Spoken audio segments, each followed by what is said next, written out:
Cell phone టవర్లే లక్ష్యం. అందులోని బ్యాటరీలు అక్కడ ఉన్న డీజిల్పై కన్నేస్తారు. కారులో వచ్చి తాపీగా పని పూర్తి చేసుకొని పోతారు. దొంగిలించిన వాటిని అమ్మగా వచ్చిన డబ్బుతో విలాసవంతమైన జీవితం గడుపుతున్నారు. గత ఏడాది జనవరి నుంచి ఇప్పటి వరకు రాష్ట్ర వ్యాప్తంగా పలు ప్రాంతాల్లో చోరకలను ప్రదర్శించారు. దొంగతనాలు ఎప్పటికైనా పోలీసులకు పట్టిస్తాయి కదా, చివరకు అదే జరిగింది.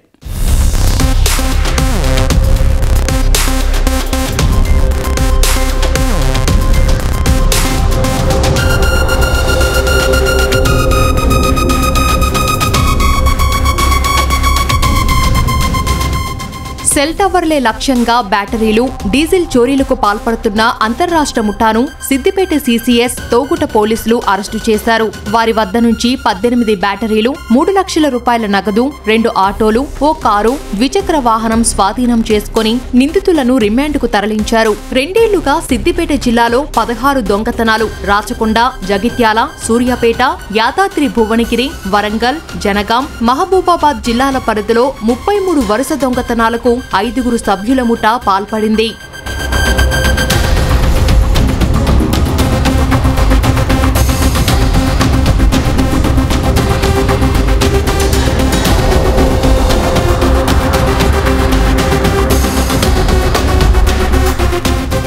గురుస్వామి, అతని చిన్నాన్న కుమారుడు సాయిరాంలు బైక్ మెకానిక్ గా పనిచేస్తుండేవారు. వచ్చే డబ్బులు ఖర్చులకు సరిపోకపోవడంతో దొంగతనాలు చేయాలని పథకం వేశారు. గురుస్వామి బైక్ మెకానిక్ కావడంతో పాటు గతంలో ఆటో బ్యాటరీలు దొంగతనాలు చేసే అలవాటు కూడా ఉంది. చోరీలకు సంబంధించి అతనిపై కేసులు కూడా నమోదయ్యాయి. అదే అనుభవంతో సెల్ టవర్ బ్యాటరీలు దొంగలిస్తే ఎవరూ పట్టించుకోరని నిర్ణయించుకున్నారు. తమ ప్రాంతంలో దొంగతనం చేస్తే దొరికిపోతామనే ఉద్దేశంతో బయట ప్రాంతాల్లో చోరీలకు పథకం పన్నారు. బత్తుల శ్రీను అనే మరో వ్యక్తితో పరిచయం ఏర్పాటు చేసుకుని శ్రీనివాస్, తుక్కు వ్యాపారి ఆంజనేయులను కూడా జత చేసుకున్నారు. వాళ్ళ గ్రామస్తుడైన బత్తుల శ్రీను అనే వ్యక్తి కుమరవెల్లి మండల్ గురువందపేట గ్రామంలో ఇటుకబట్టి నడిపిస్తాడు.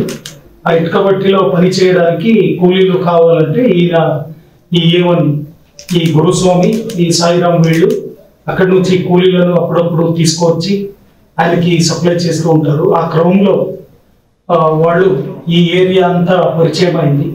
ఏరియాలో ఈ నిర్జన ప్రాంతాల్లో ఎక్కడైతే ఈ రిలయన్స్ జియో టవర్లు ఉంటాయో ఆ టవర్లను రెక్కించేసి డే టైంలో సాయంత్రం పూట వీళ్ళ సొంత ఒక ఆటో రిక్షా పెట్టుకొని దాంట్లో వీళ్ళు తిరుగుతూ ఈ డీజిల్ మరియు ఈ బ్యాటరీలను దొంగతనం చేస్తూ వేరే వేరే పట్టణాల్లో అమ్ముకుంటూ ఉన్నారు.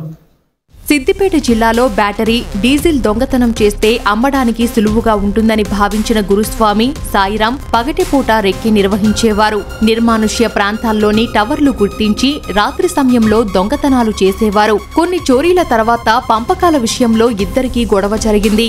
అప్పటి నుంచి బత్తుల శ్రీను తన మేనలుడు శంకర్, వరుసకు బావమరిది అయిన లక్ష్మణ్తో ముఠాగా ఏర్పడి దొంగతనాలు చేసేవారు. వచ్చిన డబ్బుతో గురుస్వామి ఒక కారు కొన్నాడు. తర్వాత కారులో వచ్చి దొంగతనాలు చేయడం మొదలుపెట్టారు. దొంగలించిన బ్యాటరీలను పోసాన్పల్లికి చెందిన తుక్కు వ్యాపారి ఆంజనేయులకి విక్రయించారు.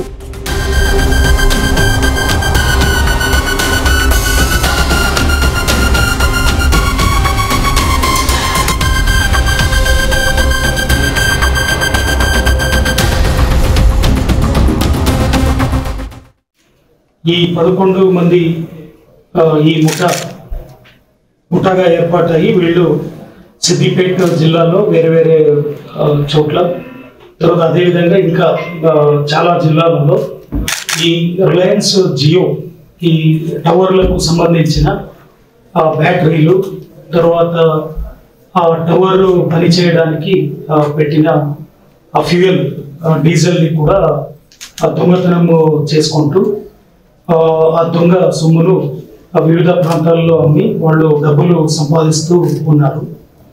ఈ 11 మందిని కూడా ఈరోజు చాలా సక్సెస్ఫుల్గా మన